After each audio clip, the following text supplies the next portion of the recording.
সেনাবাহিনীর পক্ষ থেকে একটা অফিসিয়াল ব্রিফিং করা হয়েছে গতকাল, যেখানে বেশ কিছু ইস্যু তারা অ্যাড্রেস করেছেন। গত কয়েকদিন থেকে যেসব ইস্যুতে প্রচুর কথাবার্তা হচ্ছিল, বিশেষ করে সেনাপ্রধান তার অফিসার্স অ্যাড্রেসে বলা কিছু কথা এবং সেই প্রেক্ষাপটে সরকারের অ্যাটিটিউড, জনগণের আলোচনা সমালোচনা, সেনাপ্রধানকে টার্গেটে পরিণত করা, আবারও সব কিছু মিলে খুবই ভলেটাইল একটা পরিস্থিতি ছিল। সেই প্রেক্ষাপটে সেনাবাহিনীর পক্ষ থেকে একদম অফিসিয়াল ব্রিফিং হলো। এই ব্রিফিংয়ের পর এখন এই আলোচনা আমরা করতেই পারি বা করব, সেটা হচ্ছে এই ব্রিফিং কি আদতে সরকারের সাথে সেনাবাহিনীর যে উত্তেজনা তৈরি হয়েছে মেনে নেওয়া ভালো হবে, এবং এই ব্রিফিংয়ে কিছুটা স্বীকৃতিও আছে অফিসিয়াল ব্রিফিংয়েও। তো সেই উত্তেজনা কি প্রশমিত হলো, নাকি এটা আসলে আরও বাড়ার দিকে যাবে, সেই ব্যাপারটা আমরা আগে যা যা হলো সেই আলোচনা করি, তারপর একটা প্রেডিকশন করার চেষ্টা করব কি হতে পারে। কি হওয়া উচিত একটা জিনিস, আর একটু কি হতে পারে। হওয়া উচিত তো বটেই, সরকারের সাথে সেনাবাহিনীর দূরত্ব থাকবে না, সরকারের সাথে বিএনপির দূরত্ব থাকবে না। আমি বারবার বলছি, এই তিনটা ফোর্স, সরকার, সেনাবাহিনী, বিএনপি, তাদের মধ্যকার সুসম্পর্ক আমাদের ভবিষ্যতের ডেমোক্রেটিক ট্রানজিশনের জন্য খুবই জরুরি। জামায়াত খুবই ছোট ফ্যাক্টর, এনসিপি কোনো ফ্যাক্টরি না। আই রিপিট, এনসিপি কোনো ফ্যাক্টরি না। সো এই তিনটা শক্তি যদি ঠিক থাকে, এটা হলে আইডিয়াল সিচুয়েশন, কিন্তু লক্ষণ সেটা নয় বলেই মনে হচ্ছে। যাই হোক, এই ব্রিফিংয়ে যা যা হলো, অনেক কিছু ইস্যু নিয়ে কথাবার্তা হয়েছে। যেমন সরকারের সাথে মতপার্থক্য নিয়ে যখন কথাবার্তা হচ্ছে, তারা ক্লিয়ার করতে চেয়েছেন যে একেবারেই না, যেভাবে বলা হচ্ছে যে অনেক মতপার্থক্য বা বিভেদ হয়েছে, সেরকম কিছু না। তারা পরিপূরক হিসাবে কাজ করছেন সরকারের সাথে পরস্পর। আবারও কিন্তু বক্তব্যের মধ্যে কেউ চাইলে ধরতে পারেন যে সেনাবাহিনী সরকারের সাথে কাজ করছে মানে কি, সেনাবাহিনী কি বাইরের কিছু, সে সরকারের সাথে কোলাবোরেট করছে, কোঅপারেট করছে? No, it's a very integral part of the government. So government যেভাবে চাইবে সেভাবে কাজ করার কথা। আমি আগেও বলেছি, আবারও বলছি, এই কুতর্কে এখন আপাতত আর ঢুকছি না। এটা অপ্রয়োজনীয় তর্ক। এটা ফিলোসফিক্যালি আমরা কেউ চিন্তা করতে পারি যে সেনাবাহিনী তার এখতিয়ারের মধ্যে আছে কি নেই। আমি মনে করি আছে, সোফা তারা যা করেছেন সেই ক্ষেত্রে। তবে একটা জায়গায় আমি ব্রিফিংয়ে শুনলাম, তিনি বলছেন যে একটা পরিবারেও, মানে বাবার সাথে সন্তানদের বা ভাই বোনদের নিজেদের মধ্যে মাঝে মাঝেই কোনো ভুল বোঝাবুঝি হতে পারে, হয়, সেটা আবার ঠিক হয়ে যায় এরকম। তার মানে সেনাবাহিনীর দিক থেকে অফিসিয়ালি এটা স্বীকার করা হচ্ছে যে এই ধরনের কিছুটা টানাপোড়েন আছে। আর যখনই ভালো সম্পর্ক আছে বলা হয়, নিশ্চয়তা দিতে হয়, তাতে মনে হবেই যে এই বোধটা তো বাইরে আছে, ইটস ফর শিওর, এবং তাদের মধ্যেও আছে। সেই কারণে আমাদের এই ভাগটাকে গুরুত্ব দিয়ে দেখব। তারপরে পুশিনের কথা এসছে। আমরা কিন্তু মূল আলোচনা করব করিডোর নিয়ে তাদের যে বক্তব্য, এটাই সবচেয়ে গুরুত্বপূর্ণ। পুশিনের আলোচনা এসছে, পুশিন নিয়ে তারা বলছেন তারা ফাইট করবেন, বিজিবি ট্যাকেল করছে। আমি শুনলাম তাদের ইন্টারভিউ, ব্রিফিং, জবাব, সেটা হচ্ছে একটা নির্দিষ্ট সীমার বাইরে সেনাবাহিনী যেতে পারে না যুদ্ধকালীন সময় ছাড়া বা বিশেষ প্রয়োজন ছাড়া। প্রয়োজনে তারা যাবেন তাই বলছেন। লালমনিরহাটের বিমানবন্দরটা নিয়ে ইন্টারেস্টিং একটা আলাপ আছে, সেটা হলো যে এটা চায়না ইউজ করবে কিনা, এই ধরনের একটা আলাপ করা হয়েছে। ওনারা বলছেন যে এটার মধ্যে এভিয়েশন ইউনিভার্সিটি হবে, এটা একসময় ছিল, আমরা কেন ব্যবহার করব না, চায়নার ইউজ করবে কিনা সেরকম কিছু তারা জানেন না। তবে তারা আবার এটাও যোগ করছেন যে দেশের নিরাপত্তা বিঘ্নিত হতে পারে এই ধরনের কোনো সিদ্ধান্ত সরকার নেবে বলে তিনি মনে করেন। এটা ওনার ব্যক্তিগত অপিনিয়ন।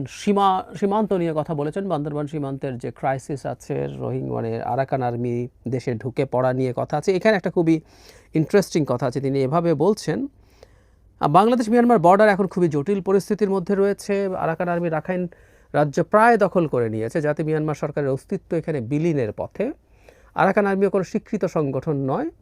তারপরে তিনি বলছেন যে তারা সব ক্ষেত্রে নজর রাখছেন। তারপরে যখন আরাকান আর্মির সাথে যোগাযোগের প্রশ্ন হলো, ভেতরে এসে কথা বললো, তিনি বলছেন অফিসিয়ালি সেনাবাহিনীর সাথে আরাকান আর্মির কোনো যোগাযোগ নেই। এই জায়গাটা একটু খেয়াল রাখবো আমরা, এটা সিগনিফিক্যান্ট, এটা মানতে হবে আমাদেরকে। এটা কেন সিগনিফিক্যান্ট আমি পরে আসবো। করিডোর প্রসঙ্গে তাকে যখন জিজ্ঞেস করা হয়েছে, তখন তিনি খুব স্পষ্টভাবে একটা জবাব দিয়েছেন, সেটা হচ্ছে এই। আচ্ছা, আগে আরাকান আর্মির ক্ষেত্রে একটু যদি বলি, সেটা হচ্ছে তিনি বলেন এরকম হুবহু, আরাকান আর্মির সঙ্গে আমাদের সরাসরি কোনো যোগাযোগ নেই। গণমাধ্যমে যতটুকু দেখেছেন তার বস্তুনিষ্ঠতা তারা যথেষ্ট বিবেচনার দাবি রাখে, মানে ওই যে ঢুকে প্রোগ্রাম করেছিল।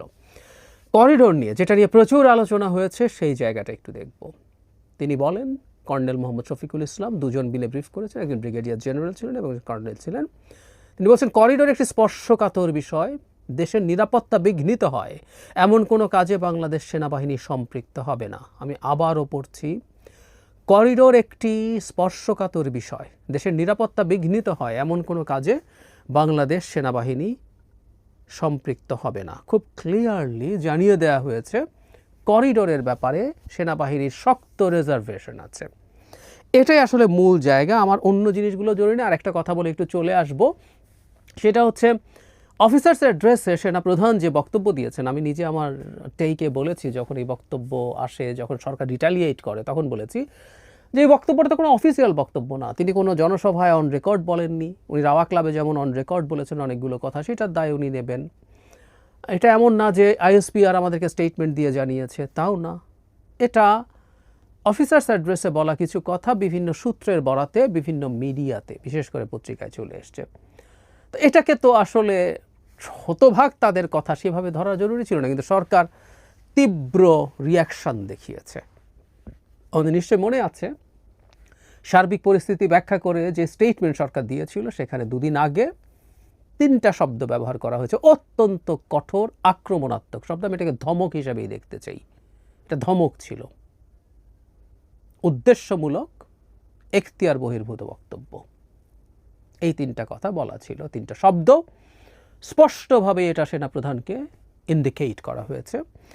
আজকে এই জিনিসগুলো তাদের জায়গা থেকে তারা জনগণের সামনে ক্লিয়ার করতে এসছেন। আমি সেনাবাহিনীর দিক থেকে যদি দেখি, তাদের অ্যাটিটিউড হচ্ছে ডিএসকালেট করা, উত্তেজনা কমিয়ে আনার চেষ্টা করা। তারা ব্যাখ্যা করেছেন তাদের অনেক কিছুই। তবে আমি এখানে একটা ফাইট দেখছি, সেটা হলো সেনাবাহিনীর সাথে জনাব খলিলের ফাইট। আমার মনে হয় এই ফাইটটা আছে এবং এই ফাইটটা চলবে। এই যে আরাকান আর্মি প্রসঙ্গে জনাব খলিল এই এবারকার ডক্টর ইউনূসের পদত্যাগ বিষয়ক ঘটনা, যেটাকে অনেকে নাটক বলে বলছেন, এই ঘটনা শুরুর আগে আগে তিনি একটা ব্রিফিং করেছেন, যেখানে তিনি আরাকান আর্মির প্রসঙ্গে বলেছিলেন আমরা স্বাধীন সার্বভৌম দেশ। এটা এই ব্রিফিংয়ে, তার আগের ব্রিফিংয়ে, আমরা যার ইচ্ছা তার সাথে যোগাযোগ করব। মানে আমাদের সীমান্তের একটা নন স্টেট অ্যাক্টরের সাথে অফিসিয়ালি আমার এখানে 10 কিলোমিটার ঢুকে জলকেলি করতে দিয়েবো আর বলবো আমরা যা ইচ্ছা তাই করতে পারি, এবং আবার বলবো এই রাষ্ট্রের সভরেন্টি আমরা সমর্থন করি। দিস ইজ আটার স্টুপিডিটি। বিরাট ডিগ্রিওয়ালা লোকও যদি এগুলো বলে, আটার স্টুপিডিটি এটা। কারণ আপনার দুটো একসাথে হতে পারে না। মিয়ানমারের জান্তা সরকারকে যদি আপনি সরকার হিসেবে স্বীকৃতি দেন, মিয়ানমারের সভরেন্টিকে যদি আপনি স্বীকৃতি দেন, তাহলে আরাকান আর্মির সাথে আন্ডার টেবল ইনফর্মাল যোগাযোগ আপনি রাখতেই পারেন, সেটা রাখতে হবে। এটা আমরা বলছি, একটা দেশকে অনেক কিছু বিবেচনা করতে হবে। আপনি ঘোষণা দিতেছেন এইভাবে, একটা মানুষ ন্যূনতম ফরেন পলিসি বোঝে কিনা এই প্রশ্ন আসতে পারে। তাকে আমরা ন্যাশনাল সিকিউরিটি অ্যাডভাইজার বানিয়েছি। যাই হোক, এই যোগাযোগের ব্যাপারটা মিলিটারি যেটা করেছে, তাদের সাথে কোনো অফিসিয়াল যোগাযোগ নেই, তারা এটা এনশিওর করেছে, এটাই করার কথা ছিল, এবং এটা জনাব খলিলের কথার একটা জবাব হিসাবে আমি দেখব। তার চাইতে জরুরি কথা, করিডোর হতে দেবে না সেনাবাহিনী। আমরা অন্তত তাদের অবস্থানটা এইরকম দেখছি, এবং এটাও জনাব খলিলেরই এজেন্ডা। এটা উনি নিয়ে এসছেন। ওনার প্রথম রোহিঙ্গা বিষয়ক হাই রিপ্রেজেন্টেটিভ হয়েছেন, তারপরে এসে ক্রমাগত তিনি এটাকে নিয়ে কথা বলে গেছেন, মিথ্যাচার করে গেছেন। আমি এটা নিয়ে কথা বলেছি, আমি আবার একটু স্মরণ করিয়ে দেই। হিউম্যানিটেরিয়ান যে কোনো পণ্য, সেটা খাবার, ঔষধ সহ যে কোনো কিছু যদি একটা ডিমিলিটারাইজড জোনের মধ্যে দিয়ে যাবে, একটা ভিডিও করে দেখিয়েছি জাতিসংঘের সঙ্গে অনুসারে, সেটাও করিডোর। উনি এটাকে করিডোর না বলে হিউম্যানিটেরিয়ান প্যাসেজ বলে ওরা করতে পারবে না, ভুজং ভাজং দিতে চেয়েছিলেন, কারণ তার সামনে কোটি কোটি মূর্খ অশিক্ষিত বোকারা বসে আছে বলে তিনি মনে করেন অ্যাটলিস্ট মিথ্যাচার করছেন। অনেস্টি ওয়াজ ইম্পর্টেন্ট। হ্যাঁ, আমরা এটা করছি, করিডোর দিচ্ছি, এই কারণে দিচ্ছি। রাদার করিডোর শব্দটা যেহেতু পররাষ্ট্র উপদেষ্টা বলেছিলেন, তার ঘাড়ে দোষ চাপিয়ে কেউ তার পদত্যাগও চাইছে, অথচ এটা করিডোর সরকার নীতিগত সিদ্ধান্ত নিয়েছে, এবং মিস্টার খলিল এটার মূল নাটের গুরু, আমরা এভাবে বলতে পারি। তো যেটা হয়েছে, সেনাবাহিনীও জনাব খলিলকে মনে হয় একটা বার্তা দিয়েছে, কারণ খলিলের সাথেই আসলে এই সরকারের সাথে এই সেনাবাহিনীর এই যে রিসেন্ট দূরত্ব তৈরি হওয়া, এটার মূল কুশীলব মাস্টার মাইন্ড, এই যে সংকটের মাস্টার মাইন্ড মিলিটারির সাথে জনাব খলিল, এটা এখন মোটামুটি ওপেন সিক্রেট।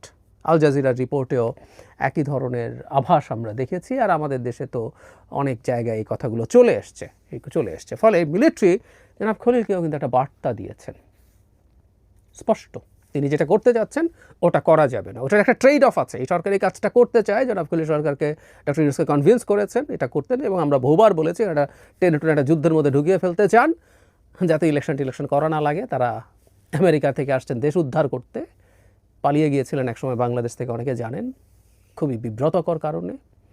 এখন দেশে উদ্ধার করতে এসছেন, উদ্ধার করবেন।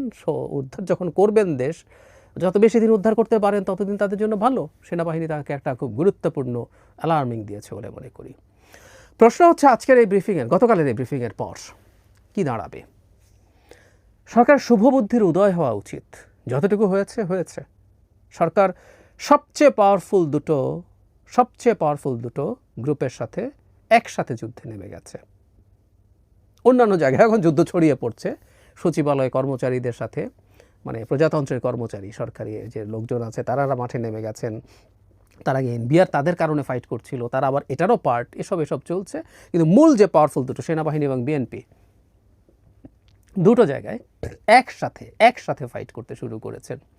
সরকার উচিত হবে এই দুটো জায়গা থেকেই ফাইটের ডিএসকালেট করার চেষ্টা করা। সেনাবাহিনী তার জায়গা থেকে আমি মনে করি যথেষ্ট সদিচ্ছার উদাহরণ দেখিয়েছেন, তারা ক্লিয়ার করেছেন, তারা কোনো শুধু একটা ইস্যু ছাড়া, আমি এই ইস্যুটাকেও সরকার বা ডক্টর ইউনূস মনে করি এটা স্পেসিফিক একজন ব্যক্তি, এবং আমি বলেছি সরকার যদি চায় এখানে তারা ডিএসকালেট করবে, বিশেষ করে মিলিটারির সাথে। জনাব খলিলকে আসলে একেবারেই সরকার থেকে বের করে দেওয়া উচিত।